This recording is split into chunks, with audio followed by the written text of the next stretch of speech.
3 months into my pregnancy, my husband suddenly asked for a divorce. I rushed to find him, only to overhear him chatting with a friend, claiming he had been reborn, that he'd come back in this life specifically to make things right with his childhood sweetheart, Delia Pruitt. His friend was stunned. "Are you out of your mind? Your wife is 3 months pregnant? Aren't you afraid she'll get so angry she'll terminate the pregnancy?" James Stevens laughed it off, utterly unconcerned. "Why would I worry? Linda Hayward went through 10 rounds of IVF to finally get pregnant. There's no way she'd just throw that away. Besides," he continued, "if she divorces me, she can go back to her parents. But Delia has no family. After divorcing that deadbeat, she's been raising her kid all alone. Do you know how hard that is? I've got it all figured out. Once Delia's child turns 10, I'll go back to Linda. It's only 5 years, no big deal." I stood frozen outside the door, numb to my core. My fingers moved on their own, dialing a number. "Hello. I'd like to schedule an abortion as soon as possible." Later, James deliberately arranged for us to finalize our divorce on the same day he and Delia would register their marriage. But this time, things were different. That day, the man who had always been so aloof, so coldly composed, looked like he'd lost his mind.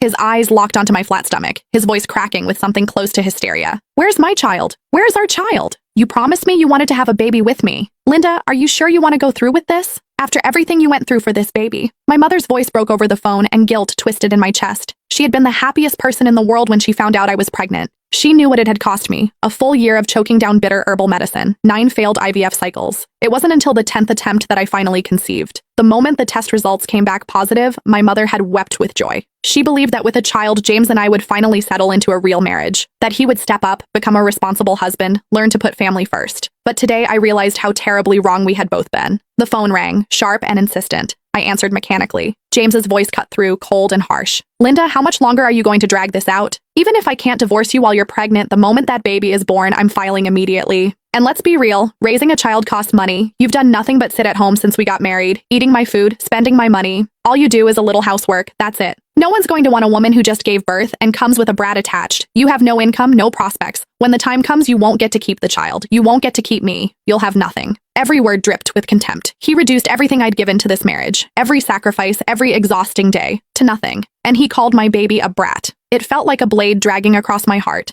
slicing it open all over again. "James." My voice came out quiet, steady. He went silent on the other end. "I agree to the divorce." A pause. Then his tone shifted, bright with barely contained excitement. "Really? Great. Let's do it in 5 days. His voice softened, turning almost coaxing. "Linda, don't worry. I just want to take care of Delia and her child. I won't cross any lines. Focus on your health. Have the baby safely. I'll come visit you and the child once a month. I've already bought so many clothes for the baby. I even picked out a name." He sounded almost giddy, but my mind was already drifting, detaching from his words. In that moment, I knew I had truly let him go. A soft chime broke through the haze, a text notification. My gaze dropped to the screen. "Dear Ms. Hayward, your abortion procedure is scheduled for 3 days."